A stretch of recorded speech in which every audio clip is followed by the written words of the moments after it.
they show how it was, and they show how it should not be.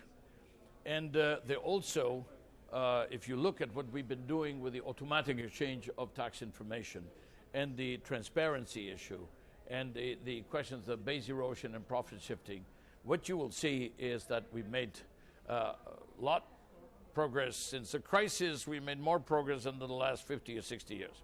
Now, already we have 85 billion euros that have come into the coffers of the treasuries by people who come and say, well, in the hypothetical case of a hypothetical individual who have created a hypothetical account, what would you do? Now, this is because they know it's inevitable. It's coming. We actually started with automatic exchange of information in September last with 50 countries. Another 50 countries will come next September. So we're basically talking, when you talk about Panama Papers, Paradise Papers, about how it used to be.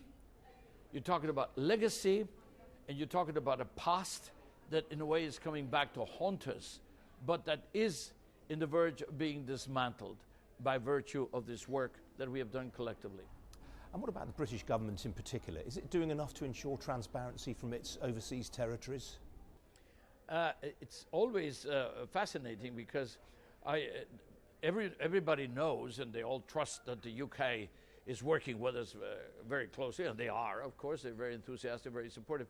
But they also said, and David Cameron said, I will deliver, and George Osborne then, and then after that Philip Hammond and Theresa May had said, we will deliver the Crown dependencies, and they have the Isle of Man and Guernsey and Jersey, etc.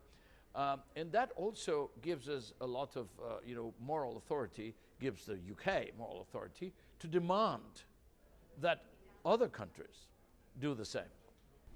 Do you wonder, as we get nearer to the moment when Britain leaves the EU, that we're going to be entering a greater period of international tax competition? Tax competition is something which is not very well understood by the general audience.